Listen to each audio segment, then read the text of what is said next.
सारात् सार ज्ञाने विभातु माता शारदा ध्याने रजतु माता शारदा सहने तिष्ठतु माता शारदा जननी शारदा प्रेमाधार विवेके नंदतु विवेकानंद कर्मणि भातु विवेकानंद वीर्ये दिव्यतु विवेकानंद विवेकानंद ज्ञान पारावार हृदये वसतु राम कृष्ण नयने लसतु राम कृष्ण श्रवणे धरतु राम कृष्ण राम कृष्ण सारात् सार। শ্রী শ্রী ঠাকুর শ্রী শ্রী মা স্বামীজি স্বামীজির সন্ন্যাসী এবং মহেন্দ্রাদি গৃহী ভক্ত সকলকে আমার প্রণাম জানাই। প্রণাম জানাচ্ছি পূজনীয় স্বামী গীতানন্দজি মহারাজ, যার স্মরণে আজকের এই স্মারক বক্তৃতার আয়োজন করা হয়েছে। কৃতজ্ঞতা জানাচ্ছি পূজনীয় স্বামী সিদ্ধেশানন্দজি, যিনি আমাকে এই কাজে জন্য আহ্বান করেছেন, এবং আপনাদের সকলকে যারা ধৈর্য ধরে শুনবার জন্য এসেছেন। এই গান হচ্ছিল আজি সংখ্যে সংখ্যে মঙ্গল গাও জননী এসেছে দ্বারে। আমার খালি মহারাজের কথা মনে পড়ছিল। আমরা ট্রেনিং সেন্টারে আছি তখন, আর মহারাজ যে বাড়িতে থাকতেন ট্রাস্টিজ বিল্ডিংয়ের একতলায়, আত্মস্থানন্দজি যে দুটো ঘর থাকতেন তার পাশের ঘরটায়, সেই ঘরটায় থাকতেন। বড্ড ফিডব্যাক আসছে। কে মাইক্রোফোন ম্যান আছে? ঘুমিয়ে পড়েনি তো? এই তখন থেকে কোথায়? হ্যাঁ, তখন থেকে একটা ফিডব্যাক আসছে, ঘুমিয়ে পড়েছে নাকি? এটা হচ্ছে কথা। মহারাজ ওই একতলার 3 নম্বর ঘরটায় থাকতেন। আর আমাদের লাইব্রেরি হলে এই কালী কীর্তন অভ্যাসত পূজনীয় রমেশ মহারাজের নেতৃত্বে। মহারাজের ঘরের দরজা সবসময় বন্ধ থাকতো। আমরা জানতাম মহারাজ ভেতরে জব করছেন, কিন্তু আমরা লক্ষ্য করলাম একদিন একটু দেরি করে ট্রেনিং সেন্টার থেকে একটা কাজে আটকে গেছিলাম, একটু দেরি করে কীর্তনে আসছি আমরা, মানে অভ্যাসে আসছি। তখন দেখি মহারাজের দরজাটা খোলা, আলো আধারিতে দেখা যাচ্ছে মহারাজ ভেতরে বসে জব করছেন, আর আমাদের ওপরে যে গান হচ্ছে সেইটি শুনছেন। মহারাজ বিশেষ করে ভালোবাসতেন সন্ধ্যারতির পর মহারাজ দাঁড়িয়ে থাকতেন। শেষের দিকে তো মহারাজ মেঝেতে বসতে পারতেন না, তাই দাঁড়িয়ে দাঁড়িয়ে দীর্ঘ সময় ধরে স্তব স্তুতি গান এসব শুনতেন। আপনারা যারা পুরনো মন্দিরে, আমাদের বেলুড় মঠের মন্দিরে দুর্গাপুজো দেখেছেন, দেখবেন যেখানে দুর্গাপুজো হতো তার ঠিক উল্টো দিকে দুটো থাম আছে, আর ওই দুটো থামের মাঝখানে একটা ফাঁকা জায়গা আছে। সেই ফাঁকা জায়গাটা দিয়ে উনি মাকে দেখতেন। অনেকটা সেই ছেলেবেলায় আপনারা যখন আপনাদের মাকে দেখতে চান, অথচ মা খুব ব্যস্ত আছেন, কোনোভাবেই মাকে দেখা যাচ্ছে না, তখন লুকিয়ে চুরিয়ে রান্নাঘরের সেই দরজার ফাঁক দিয়ে আমরা যেরকম করে মাকে দর্শন করি, ঠিক সেই রকম করে যেন তিনি জগন্মাতাকে দর্শন করতেন। এবং একটা অদ্ভুত আকুতি, যতক্ষণ স্তব স্তুতি হতো না, যতই কষ্ট হতো, উনি কোনোভাবেই সেখান থেকে সরে আসতেন না। একটা মানুষ, আমরা বলছি না শুধু জপাত সিদ্ধি, জপে সিদ্ধ নয়, জপ যা যা কিছু করে ঈশ্বরের দিকে মন নিয়ে যাওয়ার তার যাবতীয় প্রমাণ, এটার একবারে জীবন্ত জাগ্রত রূপ হচ্ছে পূজনীয় স্বামী গীতানন্দজি মহারাজ। সমারসেট মম তার রেজার্স এজ এই উপন্যাসের শেষ দিকে কতগুলি কথা ব্যবহার করেছেন, আমি সেটার উল্লেখ করব। এটা পড়লে আপনারা বুঝতে পারবেন এটা যেন একবারে সত্যিকারের পূজনীয় স্বামী গীতানন্দজির জন্যই যেন ব্যবহৃত হয়েছে। তিনি বলছেন, it is a mistake to think that these holy men of India lives useless lives. They are a shining light in the darkness. They represent an ideal that is refreshment to their fellows. The common run may never attain it, but they respect it and it affects their lives for good. When a man becomes pure and perfect, the influence of his character spreads so that they who seek truth are naturally drawn to him. Somerset Maugham বলছেন যে এটা আমরা অনেক সময় মনে করে রাখি যে সাধুরা যারা ঘুরে বেড়াচ্ছে একরকম সংসারে, আপনাদের যারা কৃতি আপনারা মানুষ আছেন, আপনাদের মতো ঝকঝকে তক্তকে চেহারা নয়, ঝকঝকে তক্তকে পোশাক নয়, অ্যাপিয়ারেন্সগুলো ঝকঝকে তক্তকে না, খানিকটা ভোঁদার মতো। এদের এই যে এইরকম বোকার মতো জীবনযাপন করে কি লাভ? এটা তো একবার একটা বেকার জীবনযাপন করে যাচ্ছে। তাহলে এই এদের জীবন যাপন করার প্রয়োজনটা কি? বলছেন that these holy men of India lives useless lives. তারা একটা কোনো রকম অর্থবহ জীবন যাপন করে না। ইউজলেস শব্দটা এখানে অর্থবহ, আমাদের প্রত্যেকের জীবনের একটা তো অর্থ আছে, সেই অর্থবহ জীবন যেন তারা যাপন করেন না। They are shining light in the darkness. কিন্তু এটা ভুললে চলবে না, এই অন্ধকারময় জগৎ, এই জগৎ যে কিছু দেখতে দিচ্ছে না, কিছু দেখতে পাচ্ছি না, সেই অন্ধকার জগতে যখন আমরা কোথাও কোনো আলো খুঁজে পাই না, এদের দিব্য জীবন আলোকিত করে। মজার কথা হলো, একটা দিব্য জীবন যাপন করলে সেটা শুধু জীবিতকালে আমাদের অনুপ্রেরণা যোগায় না, মানুষকে তার শরীর চলে যাওয়ার পরেও অনুপ্রেরণা যোগায়। এটা হচ্ছে সবচেয়ে মজার কথা। যখন তিনি বেঁচে আছেন তখন তো তার কাছ থেকে আপনি পাচ্ছেনই, কিন্তু যখন তিনি চলে যান, তার স্থূল শরীর চলে যায়, তখনও তার কাছে নিরন্তর অনুপ্রেরণা জাগে। যখন কাউকে আমরা দেখি যে খুব মন দিয়ে জব করছি, সঙ্গে সঙ্গে মহারাজের কথা মনে পড়ে। কি ইন্টেন্সলি জব করছি, মনে পড়ে মহারাজ কীরকম চোখ বন্ধ করে জব করছি। একজনের গল্প বলি, কীরকমভাবে মানুষকে তিনি বদল করেছিলেন। আমাদের সঙ্গে একসাথে সাধু হতে এসেছিলেন, কিন্তু তিনি এসেছিলেন অন্য একটা কেন্দ্র থেকে। আত্মসায়ী মাঝে মাঝে অন্যান্য কেন্দ্রের যখন ফর্ম আসতো, সেই ফর্মের যে সাধুদের কথা আছে, যে ব্রহ্মচারীর কথা আছে যাকে নিতে হবে, সেই ব্রহ্মচারীকে ডেকে পাঠান বেলুর মঠে। তিনি এলেন এবং মহারাজ শুনেছেন যে তিনি তার সেন্টারে খুব ঝগড়াঝাটি করেন। তিনি এলেন, আমাদের পিপিটিসিতে তো নিত্য তার সাথে ঝগড়া হতো, মানে কারুর না কারুর সাথে তার মতবিরোধ হতো না, এরকম নয়। এমন সময় পূজনীয় গীতানন্দজি মহারাজের গল ব্লাডার অপারেশন হল, প্রথমবার কিন্তু মাইক্রোসার্জারি হয়েছিল, এবং সেই মাইক্রোসার্জারি করতে গিয়ে প্রথমবার যে হলো সেটা খুব সাকসেসফুল হলো না।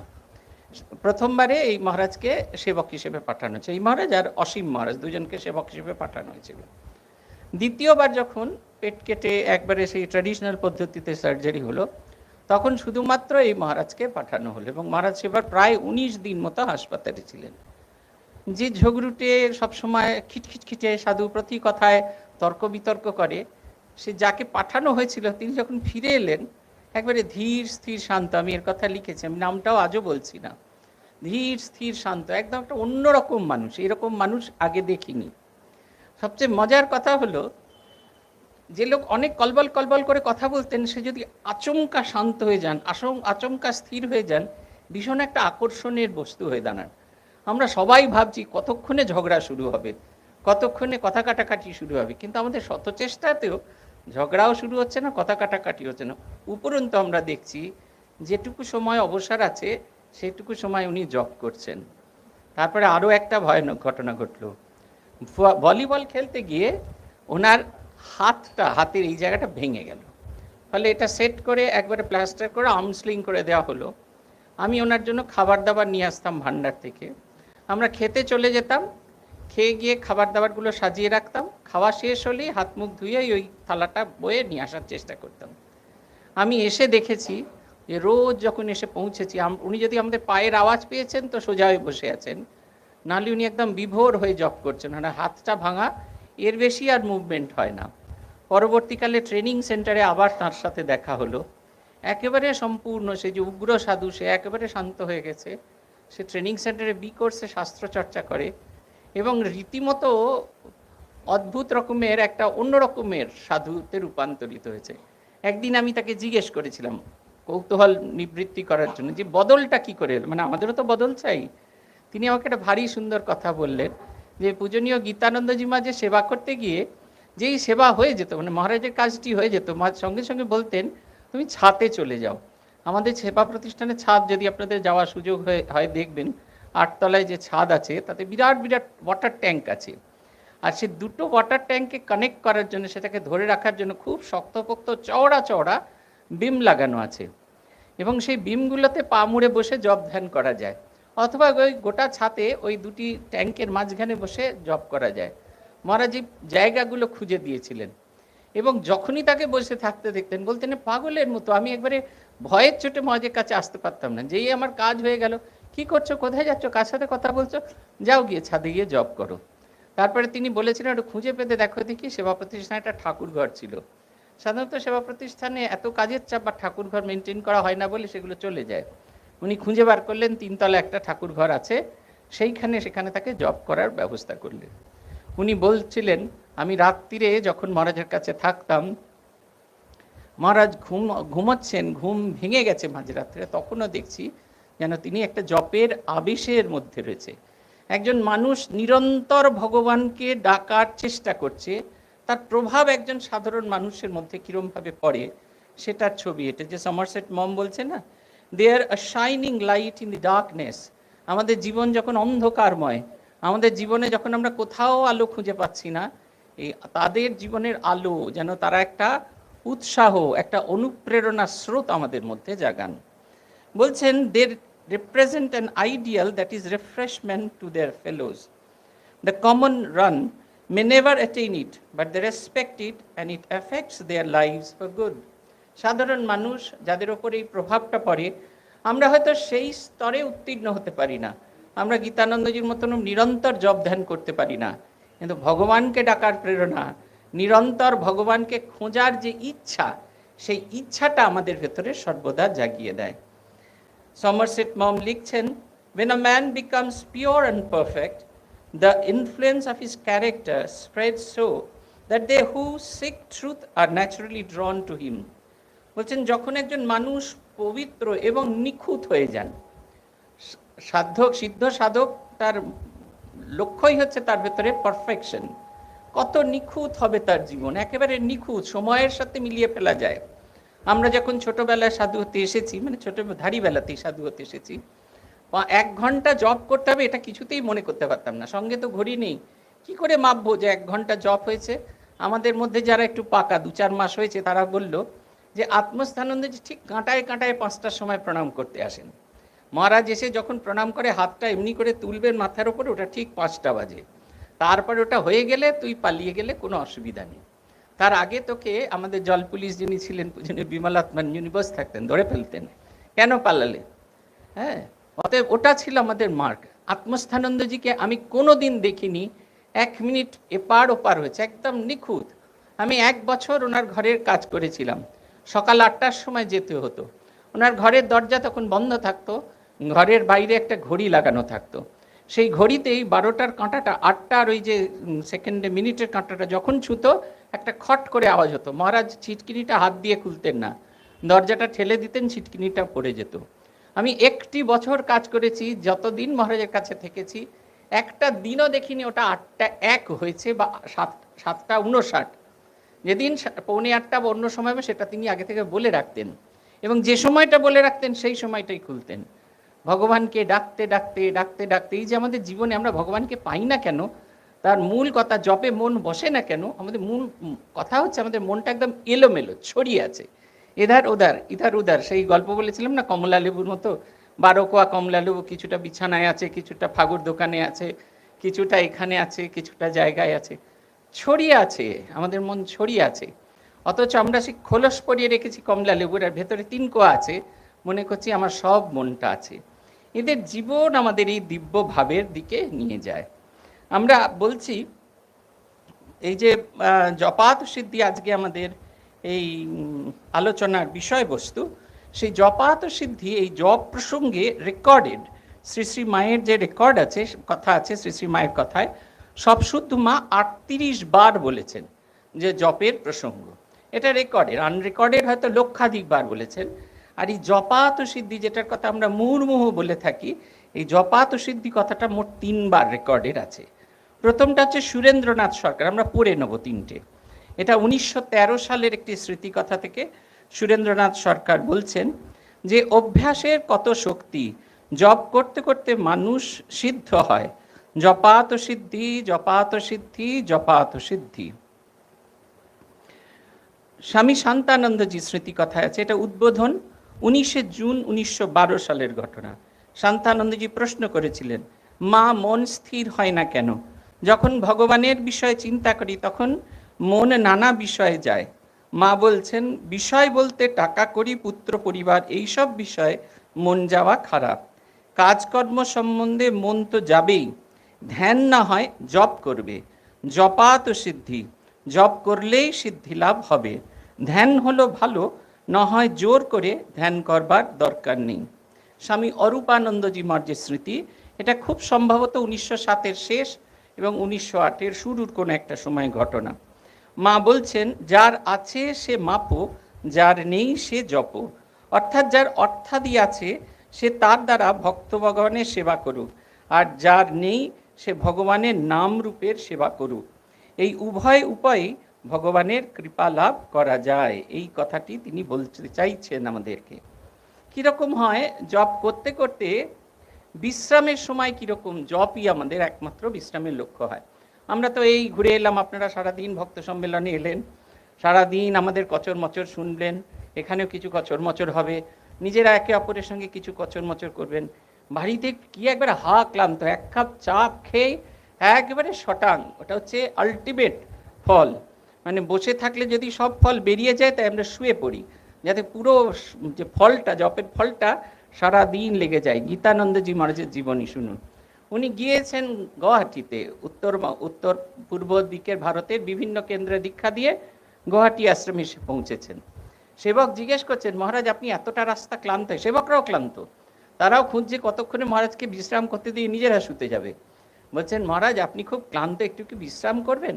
বলছেন, না না, বিশ্রামের কিছু দরকার নেই, তুমি বারান্দাতে একটা চেয়ার দাও আর আমার জপের মালাটা দাও। সেবক অবাক বিস্ময়ে তাকিয়ে দেখছেন, ঘুমোতে চাইছেন না, বিশ্রাম করতে চাইছেন না, চা খেতে চাইছেন না, কোনো কিছু চাইছেন না। জপ হচ্ছে তার বিশ্রামের মাধ্যম। এটা বলা এই কারণেই যে জপাত সিদ্ধি, এই জপ করতে করতে এমন একটা জিনিস আসবে যেখানে আর অন্য কোনো অল্টারনেটিভ আমরা জীবনে খুঁজে পাবো না। যখন দুঃখ হবে, যখন বেদনা হবে, তখনও সেই ভগবানকেই ডাকবো। যখন কোনো দিকে দিশা খুঁজে পাবো না, তখনও ভগবানকে ডাকবো। যখন জীবনে আনন্দে ভরপুর হয়ে আছে, তখনও তাকে ডাকবো। তিনি ছাড়া আমার যে আর পৃথক অস্তিত্ব আছি, এইটা যেন আর কোনো রকমভাবে বোঝা না যায়। আমরা মহারাজের ঘরে যেতাম, আমাদের তো পেটুক স্বভাব, আমাদের ট্রেনিং সেন্টারে বেলুর মাঠে থাকাকালীন যা খেতে দিত এখনও তাই দেয়, এখন আর খাওয়া যায় না, তখন ওটা আর খেয়ে আর খিদে মিটত না আমাদের। আমরা নিজেরা ঘরে ঘরে দই বানাতাম, দুধ দিয়ে দই বানাতাম, কত রকমের উপকরণ। আর আমাদের খাওয়ার একটা বড় ভান্ডার ছিল গীতানন্দজি মহারাজের ঘর। মহারাজের জন্য এক চাঙাড়ি ফল আসতো, আর যে দুধটা আসতো সেটা মহারাজ না খেয়ে তা দিয়ে চা বানিয়ে ফ্লাস্কে রাখা থাকতো। মহারাজের চেয়ারটা একটু উঁচু ছিল, খাটটা একটু নিচু ছিল। মহারাজ খাটের উপর পা তুলে চেয়ারের উপর হাত রেখে দু হাতে জপ করতেন। আমরা গেলে উনি বুঝতে পারতেন, জপ থামিয়ে জিজ্ঞেস করতেন, চা খাবে? ওইখানে ফল রাখা আছে। ওই বলাটা এত সুন্দর, আমার কানে এখনো বাজে, চা খাবে, ফল খাবে, এই যে শেষের এই যে দোলটা, স্টিল ইট ইজ রিঙ্গিং। বলছেন চা খাবে, ফল খাবে, ওই রাখা আছে। শেষের দিকে উনি বুঝে গেছিলেন আমরা এই কাজের জন্য এসেছি, উনি বাঁ হাত দিয়ে ওই দিকে দেখিয়ে দিতেন। এই যে এমন এক অনুভবী মানুষ, তিনি কিন্তু জপে ডুবে আছেন, তার থেকে সামান্য সময়ের জন্য সরে এলেন, আবার কিন্তু আমাদের সঙ্গে আমরা বসে বসে চা খাচ্ছি, আমরাও সতর্ক থাকতুম কোনোভাবে মহারাজের যেন জপে সামান্যতম বিরক্তি না হয়। একেবারে জপের ভেতরে ডুবে আছে। মা বলছেন না, সদ্ভাবস্থায় জপকে প্রয়োজন, ভগবানকে জপ মানে নাম রূপে নামীকে প্রয়োজন। বিরজানন্দজি জপ আর ধ্যানের ভেতরে ফারাক কি, এইটা বোঝাতে গিয়ে একটা ভারী সুন্দর উদাহরণ দিয়েছেন পরমার্থ প্রসঙ্গে। বলছেন জপ হচ্ছে একটা মানুষ ঘরের মধ্যে বসে আছে, তুমি দরজা তার বন্ধ, তার দরজায় তার নাম ধরে রাম রাম রাম রাম বলে যাচ্ছ, তারপরে সে উঠে যখন এসে দরজাটা খুলে তোমার সঙ্গে দেখা দেয়, সেটা হচ্ছে ধ্যান। এই যে ভগবানের সঙ্গে স্থাপন করা, তোমাকে দেখতে পাচ্ছি না বলে ব্যাকুলতা, তার প্রকাশ হয় জপের ভেতরে, আর তোমাকে দেখতে দেখতে ওই নামের ভেতর দিয়ে দেখতে দেখতে তোমাকে অনুভব করা, এইটা হচ্ছে ধ্যান। মহারাজ ভারী সুন্দর কথা বলেছেন, কেন আমাদের এই উচ্চ আধ্যাত্মিক জীবন যাপন করা দরকার।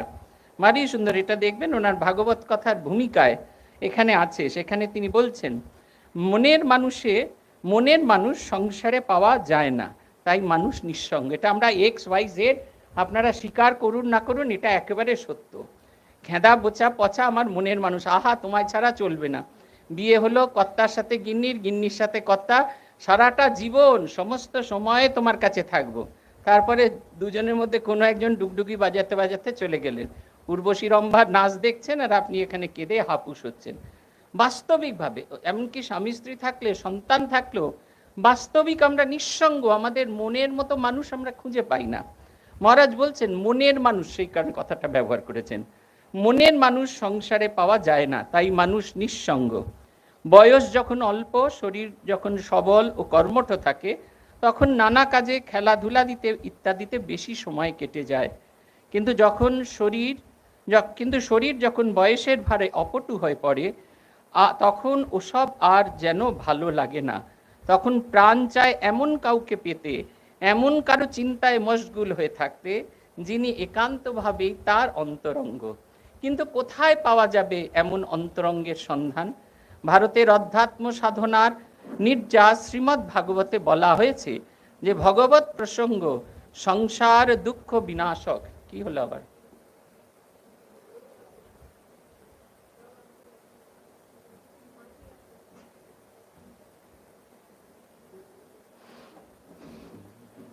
চশমাটা খুলে দিন, ওনাকে টানা হিচড়া না করে উনি যে অবস্থায় আছে থাকুন, চশমাটা খুলে দিন, মুখে জল দিতে থাকুন, দিদিমণি দিতে থাকুন।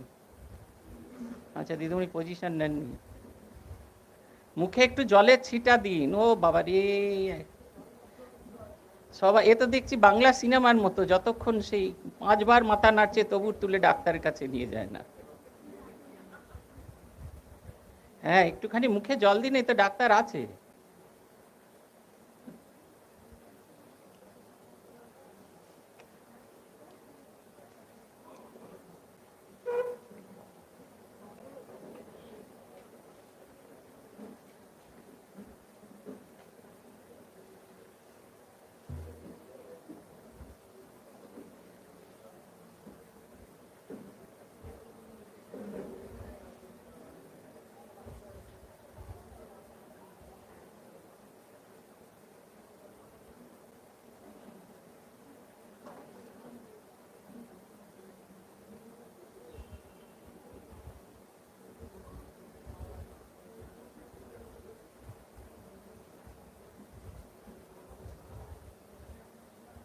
ব্যাস, আর নিজেদের মধ্যে ব্যাখ্যা নয়, এইটাই তো আমাদের মুশকিল, ব্যাখ্যা আলোচনা।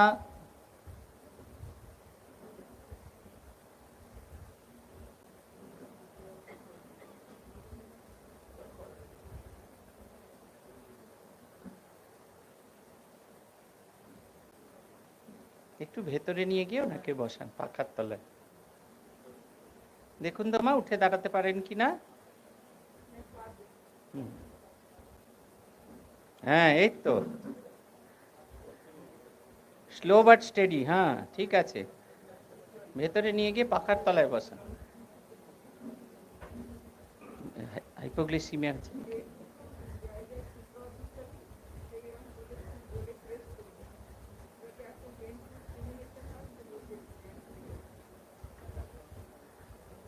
তা মহারাজ বলছেন, আমরা আবার ফিরে আসি, যে এমন কারো চিন্তায় মশগুল হয়ে থাকতে যিনি একান্তভাবে তার অন্তরঙ্গ। কিন্তু কোথায় পাওয়া যাবে এই অন্তরঙ্গের সন্ধান? ভারতের অধ্যাত্ম নির্যাস শ্রীমদ্ ভাগবতে বলা হয়েছে, ভগবত প্রসঙ্গ সংসার সুখ বিনাশক, এবং শুনতে ও চিন্তা করতেও ভালো লাগে। ভাগবতের এই আশার বাণী নিজ নিজ জীবনে পরীক্ষা করার সুযোগ দিয়ে ভাগবত কথা সাধারণ মানুষের জীবনের বিরস নিঃসঙ্গতা কাটাতে সাহায্য করবে, এটা আমাদের আশা। এটা গ্রন্থের যিনি ভূমিকা লিখতে গিয়ে বলছেন, কেন ভগবত কথা চর্চা করব? কারণ আমাদের কোনো কিছুতেই, আমাদের সম্পর্কগুলো সবকটাই স্বার্থের সঙ্গে জড়িত আছে, এবং সেই স্বার্থ সামান্যতম বিঘ্নিত হলে, সামান্যতম কষ্ট পেলেই আমাদের কিন্তু আর কোনো রকম কিছু থাকে না, সঙ্গে সঙ্গে আমাদের ভেতরের মা মনসা যেটি, সেটি ফোঁস করে ওড়ে। এমন একজন মানুষ চাই, সে একটা গল্প আছে না, আমার একটি তুমি চাই, সে আমার একজন এরকম তুমি চাই। তুমি হওয়ার জন্য একজন মানুষই আছেন, তিনি হলেন ভগবান, যিনি সর্বাবস্থায় আপনার বন্ধু। আপনি 7 মাস বেলুন মঠ গেলেন না, তারপরে গেলেন, সেই একই রকম 16 ইঞ্চি স্মাইল। আপনি রোজ যাচ্ছেন, একই রকমের 16 ইঞ্চি স্মাইল। আপনার দুঃখের দিনে তিনি আপনার ত্রাতা, আর তাকে ছেড়ে আমাদের থাকার নেই। তাই ভগবত চর্চা করার নিয়মিত দরকার, শুধুমাত্র মঠে মন্দিরে গিয়ে নয়, মনের ভেতরে যাতে তার চর্চাটা হয়। অনেক পুরনো একজন সাধুকে দেখেছিলাম, স্বামী প্রতিভানন্দজি মহারাজ। প্রতিভানন্দজি মহারাজ একটা অসাধারণ কথা বলেছিলেন। দেখেছিলাম তিনি বসে ওই স্তব স্তুতি মুখস্থ করছেন। তা আমি জিজ্ঞেস করলেও, মহারাজ এরকম স্তব স্তুতি মুখস্থ করছেন কেন? উনি সবাইকে ভাই বলতেন। বলছেন, বুঝলি ভাই, এখন তো যখন কাজের সময় ছিল তখন তো এসব মুখস্থ করতে পারিনি, এখন কাজ ছেড়ে এখানে এসেছি, আরোগ্য ভবনে এসেছি, এসে দেখলাম শরীরটা বিগড়ে গেছে, আর খুব বেশি দিন পায়ে হেঁটে মন্দিরে যেতে পারবো না, আর খুব বেশি দিন চোখ খুলে তাকে চিন্তা করতে পারবো না, তাই অর্থসহ এই স্তব স্তুতি মুখস্থ করে যাচ্ছি, যদি যখন আমি আস্তে আস্তে অকেজো হয়ে যাব যেন আমি মনের ভেতরে তাকে নিয়মিত দেখতে পাবো। এইটা হচ্ছে কথা।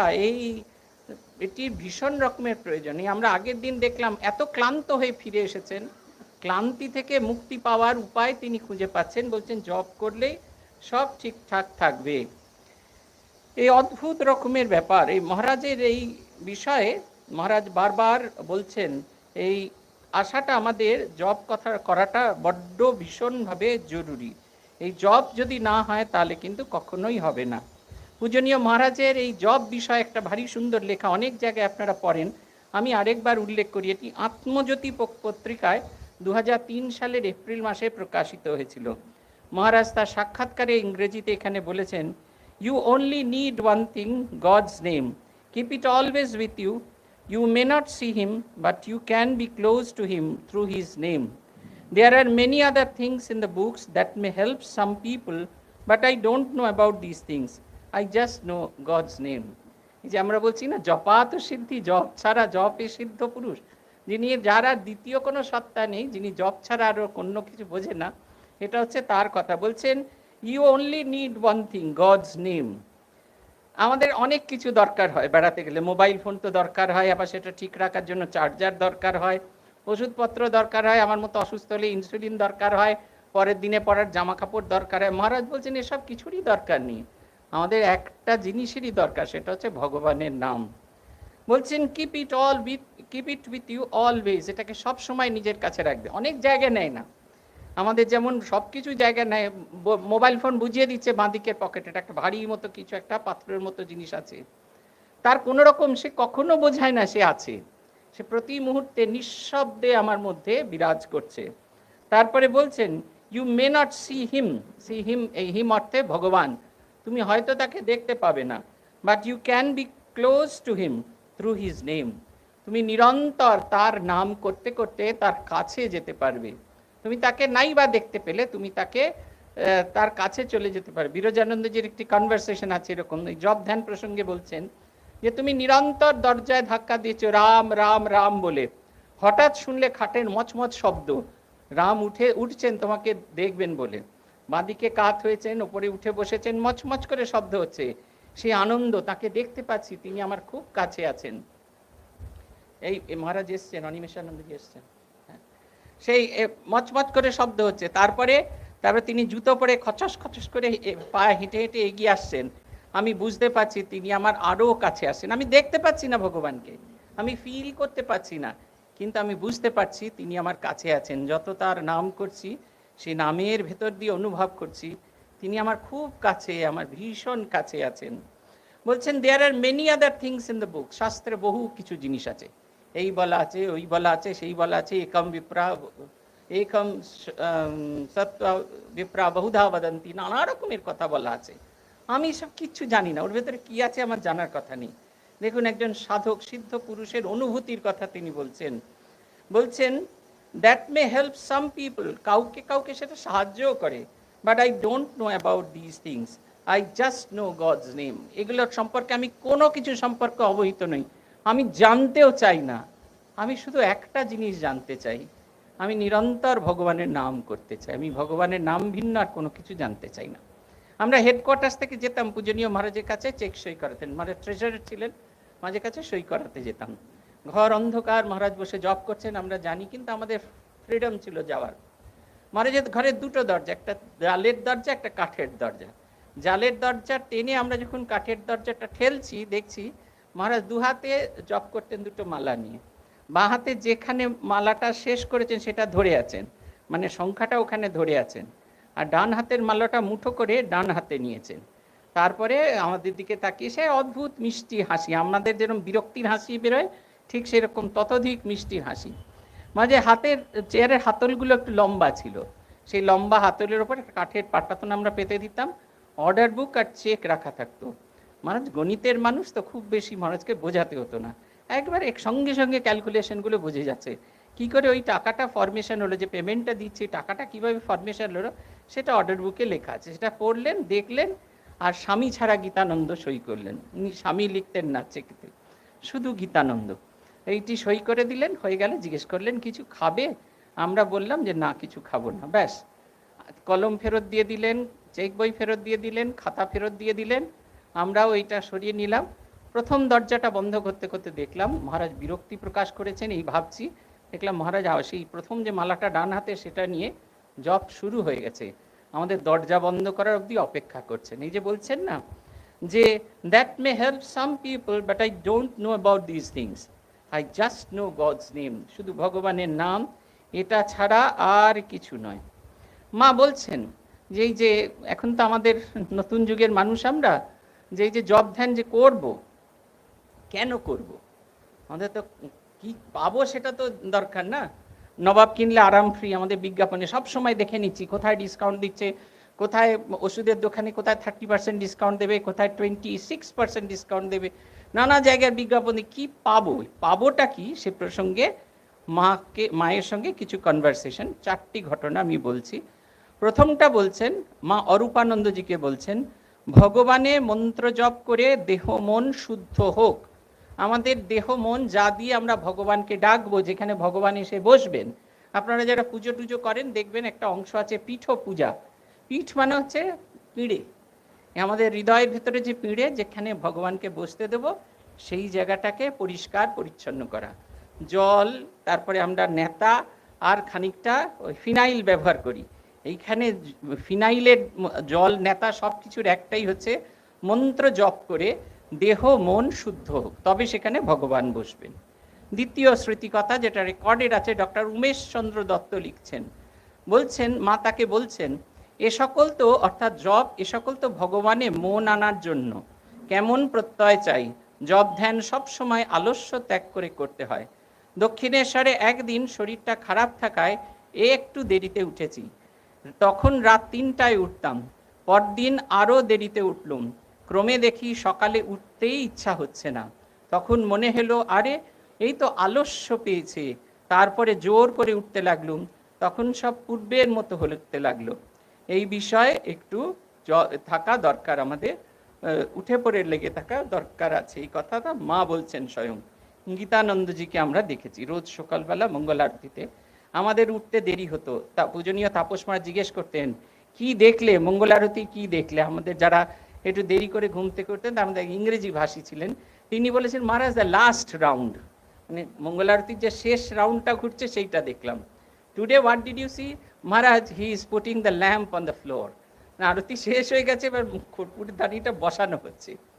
আমরা গীতানন্দজিকে দেখেছি দিনের পর দিন দেখেছি, মঙ্গল আরতি শুরু হচ্ছে, ওই দরজা দিয়ে ঢুকে ডান দিকের পেছন দিকে উনি দাঁড়িয়ে আছেন, জপ ধ্যান করে এসেছেন, সকালবেলা প্রণাম করছেন, বিকেলবেলা ঠাকুর ঘর খোলবার ঠিক আগে, ঠাকুর ঘর খুলবে 4টের সময়, 4:45 মহারাজ এসে দাঁড়িয়ে আছেন, ওই 3টে কাঁচের এপাশের যে শেষ কাঁচটা সেইখানে দাঁড়িয়ে আছেন, কোনো দিন ভুল হতে দেখিনি।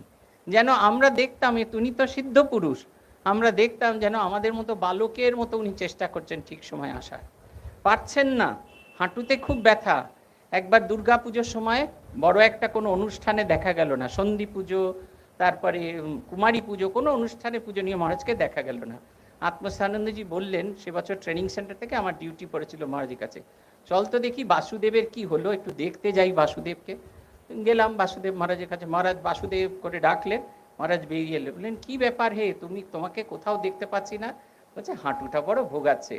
মহারাজ বললেন সে কি, তুমি তো একটা মোড়া টোড়া নিয়ে বসতে পারো। মহারাজ বললেন না, ওসব ঢং ঢাং করে মাকে আর ডাকতে ইচ্ছা করে না। আসলে সেই সময় মেঝেতে বসতে পারতেন সবাই, রঙ্গনাথানন্দজি, গহনানন্দজি, আত্মস্থানন্দজি, ওরা ওর থেকে প্রবীণ, তাই তাঁর পক্ষে ওই মেঝেতে কোনো মোড়ায় বসাটা ওটা ভালো দেখাবে না, তাই তিনি মন্দিরেই যাননি, তাকে নিয়ে কেউ হইচই করেও যাননি। ওই সময়টা তিনি শুধু জপ ধ্যান করে কাটিয়ে দিয়েছেন। ঘরটা একেবারে যেরকম অন্ধকার করা থাকে সেরকম অন্ধকার ঘরে বসে তিনি জপ ধ্যান করছেন। মহারাজও বুঝলেন, মহারাজ বললেন ঠিক আছে, তাহলে তুমি যেভাবে পারো সেইভাবে ভগবানকে ডাকো। জিজ্ঞেস করছেন দর্শন করে এসছে তো? বলছে খুব কষ্ট করে দুদিন টেনে টেনে গেছি, গিয়ে জপ ধ্যান করে মাকে প্রণাম করে এসেছি, নিচু হয়ে প্রণাম করা সম্ভব হয়নি, এত যন্ত্রণা। এই দেখুন, আমরা এইটা বলছেন যে জাপকের কিরকম গুণ থাকা দরকার। নারায়ণ আয়েঙ্গার বলছেন শুধু নাম মন্ত্র জপ নয়। মা বলছেন হ্যাঁ মন্ত্র জপ করবে বই কি, তবে মন স্থির করে একবার ডাকলে লক্ষ্য জপের কাজ হয়। কিন্তু সারাদিন জপ করছি কিন্তু মন নেই, তাতে ফল কি? মন চাই তবেই তো তার কৃপা। সব মন দিয়ে জপ করছেন, বাইরের জগৎ একবারে উথাল পাথাল হয়ে গেছে, কোথাও কোনো ইয়ে নেই। আপনারা পারলে বেলগাঁওয়ের মন্দির প্রতিষ্ঠার ছবি দেখবেন। মন্দির প্রতিষ্ঠা হয়েছে, তারপরে কি হইচই, কি লাফালাফি। মহারাজ স্থির হয়ে বসে আছেন, মন্দির উদ্ঘাটন করতে যাওয়ার পর চেয়ার দেওয়া হয়েছে, মহারাজ সেখানে স্থির হয়ে বসে আছেন, মুখেতে সেই প্রসন্ন দৃষ্টিতে এবং মনের সুখে জপ করছেন। আমরা দেখেছি মহারাজকে উদ্বোধন বাড়িতে, তখন এই পাশের বাড়িটা এখন যেখানে ভক্তরা প্রসাদ পান সেই বাড়িটা কেনা হয়েছে। মহারাজ থাকতেন ওই যে দোতলায়, আর তিনতলায় উঠে যেতেন, উঠে গিয়ে সেই যে ঘরগুলো, ফাঁকা ঘরগুলো ছিল, সেই ফাঁকা ঘরগুলোই মহারাজ ঘুরে ঘুরে জপ করতেন। কিংবা এই যে এপাশের যখন নতুন বাড়িটা হয়েছে দোতলার সঙ্গে সংযুক্ত বাড়ি, তখনও কনস্ট্রাকশন নেই, শুধু জানলাগুলো খুলে ফেলা হয়েছে, তৈরি হচ্ছে, সারানো হচ্ছে। মহারাজ ওইখানে ঘুরে ঘুরে হেঁটে হেঁটে জপ করতেন। আমি দেখিনি, আমি অন্যদের কাছে শুনেছি যে কাঁকুরগাছিতে যে ঘরে প্রণাম নেওয়া হতো সেই ঘরেও মহারাজ ঘুরে ঘুরে জপ করছেন, সমস্ত মনটাকে উজাড় করে জপ করছেন। এগুলো আমরা বারবার বলছি, তার কারণ হচ্ছে এই নেবার কথা। বলছেন যে শান্তানন্দজির একটি স্মৃতি আছে, তিনি সংখ্যা রেখে কিরম জপ করতেন তার কথা। বৃন্দাবনে শান্তানন্দজি দেখেছেন একটা কাগজের ভেতরে টালির মার্ক করে রেখেছেন, টালি, এই 1 2 3 4 একটা করে 108 হচ্ছে বা একটা নির্দিষ্ট সংখ্যা হচ্ছে, সেই টালিটা কেটে দিচ্ছেন। এই করে করে 1,00,000 বার জপ করতেন এই মানুষ। কেদার মহারাজকে মা বলছেন কাজকর্ম করবে বই কি, কাজে মন ভালো থাকে, তবে জপ ধ্যান প্রার্থনাতেও বিশেষ দরকার, একবার বসতেই হয়। ওটা হলো নৌকার হাল, সন্ধ্যায় একটু বসলে সমস্ত দিন ভালো মন্দ কি করলাম তার বিচার আসে। জপ করতে করতে ইষ্টমূর্তির ধ্যান করতে হয়।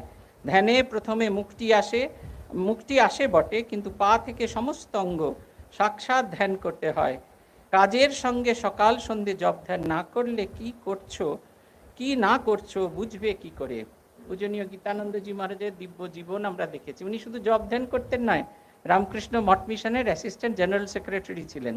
পূজনীয় গম্ভীরানন্দ মহারাজ ভালো করে চোখে দেখতে পেতেন না, তাই যাবতীয় চিঠিপত্র যা কিছু আসতো সব মহারাজকে তিনি পড়ে শোনাতেন। গম্ভীরানন্দজি মহারাজ ডিকটেশন দিতেন, সঙ্গে সঙ্গে সেই ডিকটেশনগুলো নেওয়া হতো, তারপরে সেই কাগজগুলো দিয়ে যাদের টাইপ করার কথা তাদেরকে পৌঁছে দিতেন তিনি। তারপরে হয়ে গেলে সেগুলো ফাইনালি চেক করে আবার গম্ভীরানন্দজি মহারাজের কাছে পাঠিয়ে দিতেন। কিন্তু যে মুহূর্তে কাজ শেষ হয়ে গেল সেই মুহূর্তে এক পা দুপা করে হাঁটতে হাঁটতে তিনি ঘরে চলে যেতেন, জব করতেন। আবার যখন কাজ নেবার সময় হলো আবার ফিরে আসতেন। তার মানে একবারে নাম্বিপম্বি ছিলেন তা নয়, নিয়ম করে এই যে শীতকাল যে এলে ফুলকপি এলে, প্রত্যেক বছর আমরা বেলুড় মঠে শুনেছি যে গীতানন্দজি মহারাজ ফুলকপি, নতুন ফুলকপি উঠলে সেই ফুলকপির সিঙ্গারা তৈরি করে সাধু ব্রহ্মচারীদের খাওয়াতেন, রসম করে খাওয়াতেন সাধু ব্রহ্মচারীদের। ব্রহ্মচারীদের সঙ্গে ব্রহ্মচারীদের ফুটবল খেলা দেখতে যেতেন, এগুলো আমি দেখিনি, এগুলো সবটাই শোনা। এক নানা ভ্যারাইটির মানুষ, মজা করতেন, হই হই করতেন, কিন্তু তার মনটা সেই সব সময় ঘুরে ফিরে সেই একটা জায়গায় থাকতো। নিরন্তর জপ করতে করতে ভগবানের সঙ্গে একীভূত হয়ে গেছেন। পূজনীয় আত্মস্থানন্দজি মহারাজকে আমি একদিন বলেছিলাম যে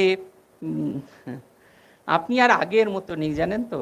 তা মহারাজ জিজ্ঞেস করলেন কেন রে, আমি আর আগের মতো নেই কেন? তা মহারাজ বকনি দেওয়ার সময় কিছু স্পেশাল শব্দ ব্যবহার করতেন। তা আমি বললাম আপনি আর সেইগুলো আর ব্যবহার করেন না। তখন মহারাজ একটা ভারী সুন্দর কথা বলেছিলেন ভাইস প্রেসিডেন্ট পোস্টটা মানে হচ্ছে ঠাকুরের সঙ্গে টিউন হয়ে থাকা। আমি টিউন হইনি, কিন্তু টিউনিং করে চলেছি। এই যে টিউনিং করে চলা, আকাশে নানা রকমের রেডিও ব্যান্ড বাজছে, আপনি ঘোরাচ্ছেন 98.3 এর সঙ্গে লেগে গেল, আপনি শুনতে থাকলেন আমি কত যে তোমায় ভালোবেসেছি, আবার ঘোরাতে থাকলেন, আবার 92.7 সেখানে হচ্ছেন দুই হাতে কালের মন্দিরাজে সদা বাজে। আপনি যেভাবে টিউন করবেন সেইভাবে শব্দ শুনতে থাকবেন। ভগবানের সঙ্গে নিয়মিত করে টিউন করে থাকা কেমনটা সেটা আমরা দেখেছি। আরেকটা জিনিস, এটা মহারাজ আমাদের ভীষণভাবে সতর্ক করতেন, যেটা আমরা বলি, এটাও সেই শান্তানন্দজি মহারাজের স্মৃতি কথাতে মাই শব্দটা ব্যবহার করেছেন। আমরা অনেক সময় ওভারলুক করে যাই বলে আমাদের কিছু হয় না। মাকে জিজ্ঞাসা করা হচ্ছে যে প্রশ্ন হচ্ছে জপ করতে করতে তাতে মন মগ্ন হয় না কেন? মা বলছেন করতে করতেই হবে, মন না বসলেও জপ করতে ছাড়বে না, তোমার কাজ তুমি করে যাবে, নাম করতে করতে মন আপনি স্থির হবে। বায়ুহীন স্থানে দ্বীপ শিখার মতো বাতাস থাকলে প্রদীপের শিখা স্থির হয় না, তেমনি মনে কল্পনা বাসনা, কল্পনা বাসনা আমরা কামনা বাসনা বলে থাকি, মা একটা নতুন শব্দ প্রয়োগ করলেন, কল্পনা বাসনা। ইংরেজিতে যে শব্দটার অর্থ হচ্ছে ডে ড্রিমিং। বেশিরভাগ ক্ষেত্রে আমরা সেই জেগে জেগে স্বপ্ন দেখি। এই জপ করতে শুরু করলাম, জপ করতে আসা মাত্র ঠাকুর টুপ করে আমার সামনে দেখা দিয়ে বললেন, খেদা তুই এত মন দিয়ে জপ করছিস, তোর কি চাই? আমি ভোঁদার যতটা ওজন সেই ওজনের স্বর্ণ মুদ্রা আমার চাই। সব সময় ডে ড্রিম। আজকেই জপ করতে শুরু করেছি, কাল থেকে আমার ভেতর থেকে একবারে জল জল জল জল করে ভগবান বেরোতে থাকবে। ওটা হয় না, চেষ্টা করতে হবে, অবশ্যই বেরোবে, নিরন্তর চেষ্টা করতে হবে। কিন্তু ডে ড্রিমিং, ওই কল্পনা বাসনা যদি আমার ভেতরে এসে যায়, আমি কিছুতেই একবারও এগোতে পারি। বাস্তবের ভূমিতে দাঁড়িয়ে সাধনা ভজনটা বাস্তবের ভূমিতে দাঁড়িয়ে বলছেন, কল্পনা বাসনা ডে ড্রিমিং থাকলে মন স্থির হয় না, ঠিক ঠিক মন্ত্র উচ্চারণ না হলে দেরি হয়। একটি স্ত্রীলোকের মন্ত্র ছিল রুক্মিণী নাথায়ও, সে রুকু রুকু জপ করত, সেজন্য তাকে কিছুদিন ঠকতে হয়েছিল, পরে আবার তাঁর কৃপায় সে মন্ত্র পায়। যেমন ভাবে করবে তেমনি ভাবেই পাবে, ঠাকুরকে সর্বদা আপনার ভাববে। রাত্রে মাকে জপ করতে দেখে স্বামী ঈশানানন্দজি বলেছিলেন, আপনি কি ঘুমান না? মা বলছেন, কি করি বাবা, ছেলেরা ব্যাকুল হয়ে এসে ধরে, দীক্ষা নিয়ে যায়, কেউ বা কিছুই করে না, তা যখন ভার নিয়েছি তখন তাদের আমাকে দেখতে হবে তো, তাই জপ করি আর প্রার্থনা করি, হে ঠাকুর ওদের চৈতন্য দাও, মুক্তি দাও। এই সংসার বড় দুঃখকর, এই সংসার বড় দুঃখ কষ্টের, আর যেন না আসতে হয়। মহারাজকে এটা আমরা দেখেছি দিনের পর দিন। যখন তিনি দীক্ষাগুরু হয়ে গেলেন তখনও তার ভেতরে এই ভাবনা চিন্তাটা আমরা দেখেছি। সে সারাক্ষণ, প্রথম দিকে আমরা ভাবতুম যে আত্মমুক্তির জন্য জপ করছেন, জপ করতে করতে জপে সিদ্ধ হবে।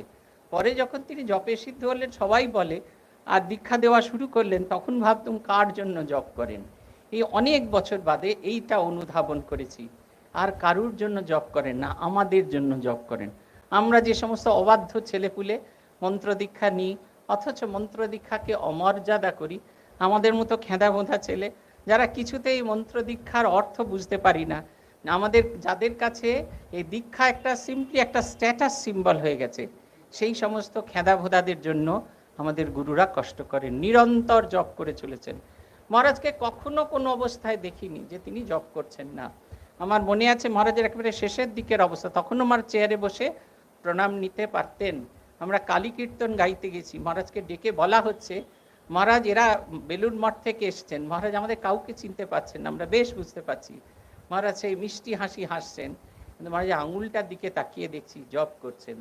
প্রভানন্দজির একদম শেষকালের অবস্থা দেখছিলাম, মহারাজকে ভক্তদের দর্শন করাতে দেওয়া হবে, সেই কার্ডে তৈরি করা হচ্ছে। আমি মহারাজের আঙুলের দিকে তাকিয়ে দেখছি, মহারাজ জপ করছেন 1 2 3 4 5 6, তারপর আর করতে পারছেন না, ছেড়ে যাচ্ছে, আবার শুরু করছেন। ভেবে দেখুন কি গভীর চেষ্টা, গভীর জিনিস থাকলে এটা মনের ভেতরে বসে যায়। মা যে বলছেন জপাত সিদ্ধি, জপাত সিদ্ধি, এবং জপের দ্বারাই সিদ্ধি লাভ করা যাবে, এগুলো শুধু কথার কথা নয়, এগুলো একেবারে সত্যিকারের কথা। এই ভাবনা, এই চিন্তা নিরন্তর তার মধ্যে লেগে থাকবে। আমাদের উনি এই ট্রেনিং সেন্টারে থাকাকালীন দেখেছি উনি করতেন, রাত্রে ওনার ঘরে কথামৃত পাঠ হতো। সে কথামৃত পাঠের কোনো দিন ছাড় নাই। আমরা কতবার গিয়ে বলা হয়েছে, আজকে দুর্গা পুজো, আজকে ষষ্ঠী, আজকে সপ্তমী। উনি জিজ্ঞেস করছেন খ্যাঁট বন্ধ হয়েছে, আশ্রমে খ্যাঁট বন্ধ হয়েছে? বলছেন যেদিন হাঁড়ি বন্ধ হবে সেদিন পাট বন্ধ থাকবে।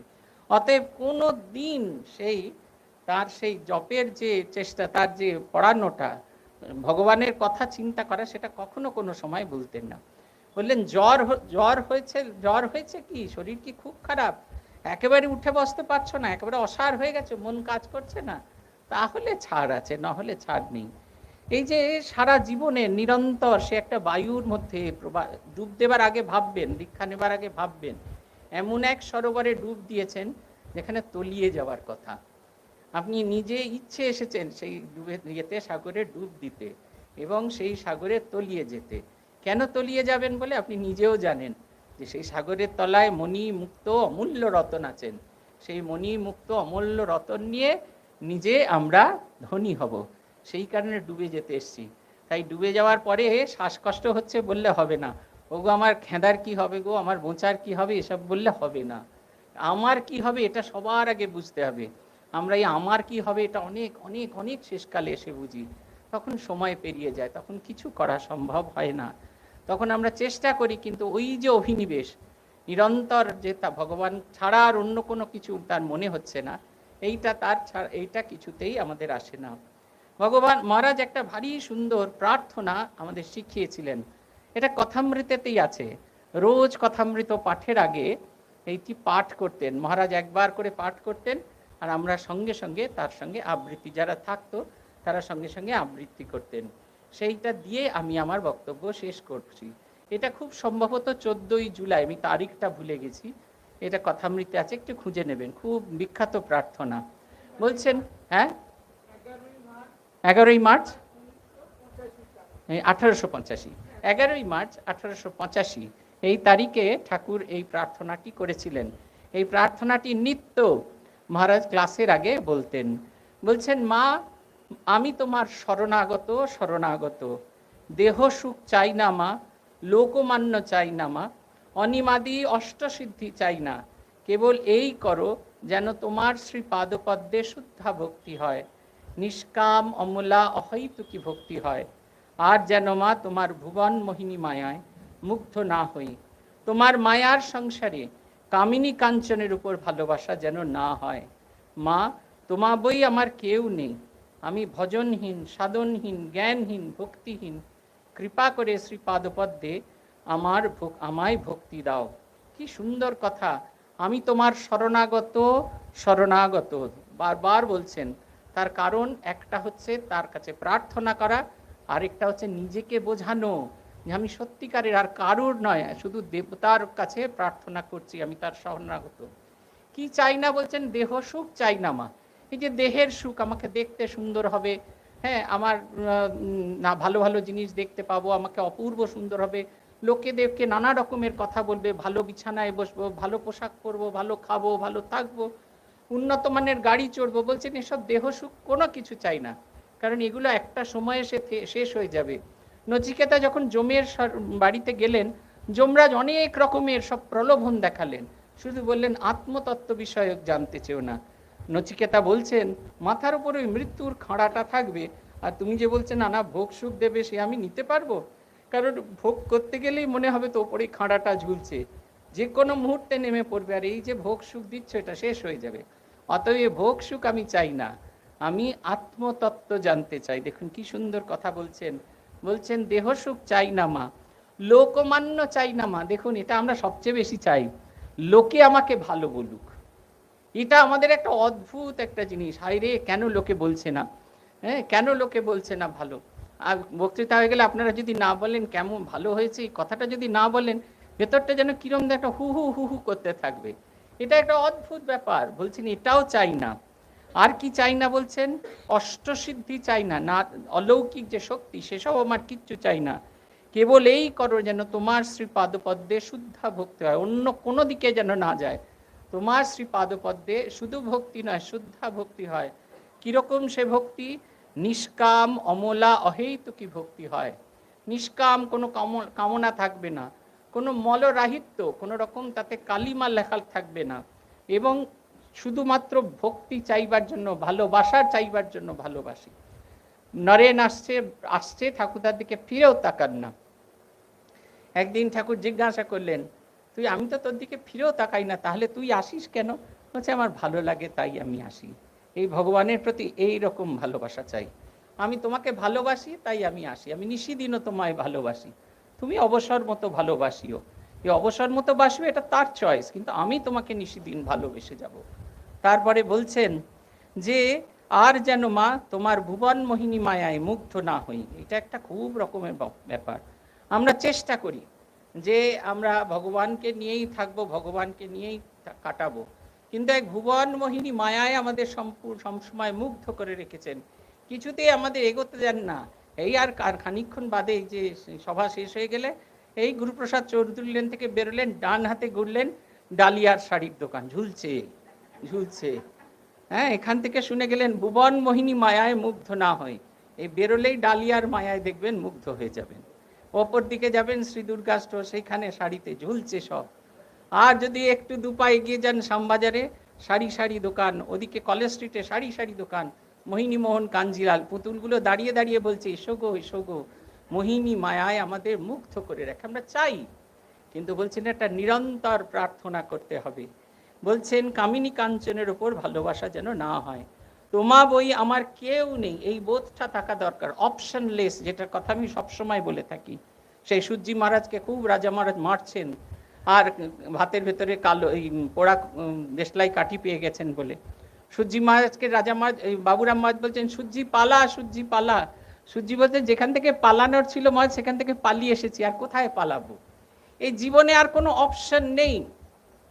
এই বোধটা যেন থাকে আমাদের, যতক্ষণ না আমাদের এইটা আসছে ভগবান ছাড়া আমাদের জীবনে আর কোনো অপশন নেই, ততক্ষণ পর্যন্ত কিন্তু আমরা ভগবানকে লাভ করতে পারবো। আমাদের অপশন লেস হলে তবেই একমাত্র, ভালোবাসলেও সেই খেদা, বকলেও সেই খেদা, বোচা মারলেও সেই খেদা, যখন যে রূপে মাগো রাখিবে আমারে, সেই সে মঙ্গল যেন ভুলি না তোমারে। এবার নিজের কাছে প্রার্থনা করছেন, বলছেন আমি সাধনহীন, ভজনহীন, জ্ঞানহীন, ভক্তিহীন, আমরা সব কটাই হীন। আমরা চেষ্টা করে চলেছি, আমাদের মধ্যে সেই তোমাকে ডাকার মতো শক্তি নেই, তোমাকে না, তোমার নিত্য নাম জপ করব সেই শক্তিটুকু আমি নেই, আমি আমার ভেতরে সেই তোমাকে ভালোবাসবো সেই শক্তিটি নেই। এই বলা আছে, দেখবেন এই রামকৃষ্ণ পুঁথি যখন দ্বিতীয় খণ্ড বের হলো সেখানে আছে, জয় জয় গুরু মাতা জগত জননী, রামকৃষ্ণ ভক্তি দাত্রী চৈতন্য দায়িনী। বলছেন শ্রীমাকে আরাধনা করলে কি হয়? এই ভগবানকে ভালোবাসার শক্তি তিনি আমাদের দেন। রামকৃষ্ণ ভক্তি দাত্রী, শ্রীরামকৃষ্ণকে ভালোবাসলে আমাদের কি হয়? আমাদের ভেতরের চেতনা শক্তির উন্মেষ ঘটে। যে আবরণ, যে মায়ার আবরণে আমরা আবৃত হয়ে থাকি, এক পা এগোতে পারি না, সেই চৈতন্য শক্তি যে ঢাকা পড়ে থাকে, সেই আবরণ উন্মোচিত হয়, আমাদের ভেতরে চেতনা শক্তির উন্মেষ হয়। তাই বলছেন তোমা বই আমার আর কেউ নেই, আমি ভজনহীন, সাধনহীন, জ্ঞানহীন, ভক্তিহীন, কৃপা করে আমার, কৃপা করে শ্রীপাদপদে আমায় ভক্তি দাও। এই কথাটা মহারাজ বারবার বলতেন এবং এই কথাটা বলতেন, দেখো ঠাকুর আমাদের শেখাচ্ছেন কিভাবে প্রার্থনা করতে হয়। এই যে আমরা শুরু করেছিলাম না সমারসেট মমের ওই লেখাটা দিয়ে, সেটা বলছেন এক জায়গায়, বলছেন when a man becomes pure and perfect, the influence of his character spreads so that they who seek truth are naturally drawn to him. বলছেন ভগবানের এই যে উন্নত, যারা সত্যিকারের এই সিদ্ধ পুরুষ, যারা সিদ্ধি লাভ করেন, তাদের জীবন কীরকম হয়? তাদের জীবন এমন পবিত্র এবং নিখুঁত হয়ে যায় যে তার প্রভাব যারা সামনে যারা আসে তাদের মধ্যে পড়ে। এই সাধুটির কথা বললাম যে রোজ ঝগড়া করতো, যে মারপিট করতো, যত মহারাজের কাছে গেল মনে হলো যেন সে করবে, আরো আনন্দ প্রকাশ করবে। আমাদের সন্ন্যাস হবে, মহারাজের আনন্দের শেষ নেই। আমাদের সন্ন্যাস হবে, মহারাজের কি আনন্দ। রঙ্গনাথানন্দজি অসুস্থ, মহারাজ যেন ভীষণ রকমের চিন্তিত, শুধু একটাই কথা, তোমাদের সন্ন্যাস কি করে হবে? নিশ্চয়ই ঠাকুর একটা ব্যবস্থা করবেন, তোমাদের সন্ন্যাস হবে। যখন রঙ্গনাথানজি সব বলে ফেললেন, গীতানন্দজি আর নিজেকে চাপে রাখতে পারছেন না, প্রেসিডেন্টের হাত দুটো ধরে বলছেন, Maharaj you have done an excellent job, আপনি একটা অসাধারণ কাজ করেছেন। রঙ্গনাথনজি উল্টে বলছেন, এটা 6 বছর হলো জানো তো গীতানন্দ গিভিং সন্ন্যাসও। কি অদ্ভুত আনন্দের, দুই পারফেক্ট মানুষ পাশাপাশি দাঁড়িয়ে আছেন, আনন্দে ভরপুর, সকলের কল্যাণের কথা ভাবছেন। মহারাজ তার অসুস্থ শরীরে কেমন করে আসবেন সেটা যেমন একটা ভাবছেন, এই ছেলেগুলো যে অপেক্ষা করে আছে আত্মমুক্তির পথে যাবে, কেমন করে তারা সেই পথটা খুঁজে পাবে, তার জন্য যেন কল্যাণ। এই যে জীবন, এগুলো একদম অন্যদের জন্য হয়। এই কারণে লিখেছিলাম এই কথাটা, যে এদের শরীর চলে যাওয়া কোনো বেদনার নয়, দুঃখের নয়। এদের শরীর চলে যাওয়ায় গভীর প্রভাব। হয়তো স্থূল শরীরে আমি তাকে দেখতে পাচ্ছি না, কিন্তু তার প্রভাবটা অসীম। খানিকটা ধূপের মতো, ধূপ জ্বালিয়ে আমরা চলে যাই, ঘরে ফিরে এসে দেখি ধূপটা নিভে গেছে, কিন্তু সে তার সৌরভটা সারা ঘরের কোণে কোণে ছড়িয়ে দিয়ে গেছেন। যেখানে দাঁড়াবো সেখানে তার উপস্থিতি বুঝতে পারবো। যখন পূজনীয় ভূতেশানন্দজি মহারাজের শরীর চলে গেল, পূজনীয় আত্মস্থানন্দজিকে গিয়ে বললাম, খুব কষ্ট হচ্ছে জানেন তো, যে মহারাজের সঙ্গে দেখা হচ্ছে না, আমার বড় কষ্ট হচ্ছে। মহারাজ বললেন, সে কি কথা রে, রোজ দুবেলা দেখা হচ্ছে তাতেও তোর হচ্ছে না? আমি দেখলাম, তাই তো, জপ ধ্যান করার সময় তো রোজ দুবেলা তার সঙ্গে দেখা হচ্ছে। দেখা হওয়ার দৃষ্টিটাই বদলে গেল। আগে যেভাবে তাকে ধ্যান করতাম সেই দৃষ্টিটাই বদলে গেল। মনে হলো একজন নতুন গুরুকে দেখতে পাচ্ছি, যিনি কখনো কোনো দিন আমাকে ছেড়ে চলে যাননি, যিনি কখনো ওই শরীর ধারণ করেছিলেন, কিন্তু এখন তিনি বিশাল শরীর ধারণ করে রয়েছেন। মহাপুরুষের জীবন আলোচনা করার সার্থকতা এইখানে, এই অনুভবটা আমাদের মধ্যে যেন থাকে। একটা ছোট্ট শরীরে ছিলেন, সেই ছোট্ট শরীরে তার যে কীর্তি, সেটা যত আমরা পরিশোধিত, সেটা যত আমরা আলোচনা করব, আমরা নিজেদের আমিকে পরিশুদ্ধ করব, নিজের আমিকে একটা নতুন করে দেখব। এরা খানিকটা আমাদের জীবনের আয়নার মতো। আমাদের জীবনে আয়না যেরকম চুল আঁচড়ানোর সময় বলে দেয়, এখনো চুলটা ঠিক মতো আঁচড়ানো হয়নি, আরেকবার কুম্বিং করো, ঠিক সেরকম এরা যেন আমাদের বলে দেয় জীবনটা ঠিক চলছে না, এইভাবে চললে হবে। সারাটা জীবন অন্যের কল্যাণের কথা ভেবেছেন, এবং যতদিন তাদের সেই সূক্ষ্ম শরীরে আছেন তখনও সকলের কল্যাণের কথা ভাবছেন। এখন আমাদের দায়, আমরা কেমনভাবে তাদের দিব্য জীবন গ্রহণ করব, এবং সেই দিব্য জীবনকে অনুশীলন করে নিজেদের কি করে শুদ্ধির পথে যাত্রা করাবো। আজ এই পর্যন্ত। ওম প্রণতানাম প্রসীদত্বম দেবী বিশ্বার্তিহারিণী ত্রৈলোক্য বাসিনা মিড্ডে লোকানাম वरदा भव। ओम शांति ओम शांति ओम शांति। हरि ओम तत्सत्। श्री रामकृष्णार्पणमस्तु।